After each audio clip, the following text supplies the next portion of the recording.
Magandang umaga po kapamilya. Ito po si Father J-Boy at tayo na po at magkape at pandasal. Isang alalahanin sa pag-aaral ang kahalagahan ng tulog na mahimbing.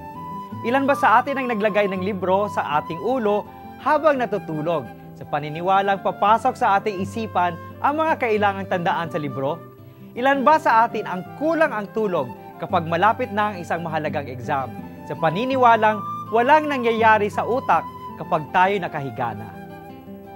Ngunit sinasabi ng mga dalubhasa na gumagalaw ang ating utak habang tayo'y natutulog.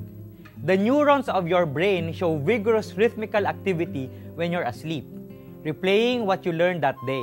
Sa ating pagtulog, inaayos ng ating utak ang lahat ng ating mga karanasan at napag-aralan. Nagkakaroon ng rewiring upang lalong maging maayos tandaan ang lahat ng ito, lalong-lalo na kung kailangan na sa buhay. Totoo ang sinasabi kapag hindi tayo nagkakasundo sa isang issue. Let's sleep on it. Ipagpaliban muna natin. Padaling mag-isip kung nakatulog. Nakakahanap ng solusyon kapag nakapahinga. Naalala natin si San Jose. Nagbalak itong hiwalayan si Maria nang malaman itong nagdadalang tao. Sa kanyang pagtulog, nagpakita ang anghel. Sa pananampalataya, ang pagsasaayos ng ating isip ay isang gawain ng Diyos na patuloy na hinuhubog at nililikha tayo.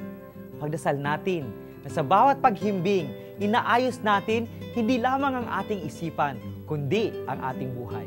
Magandang umaga po.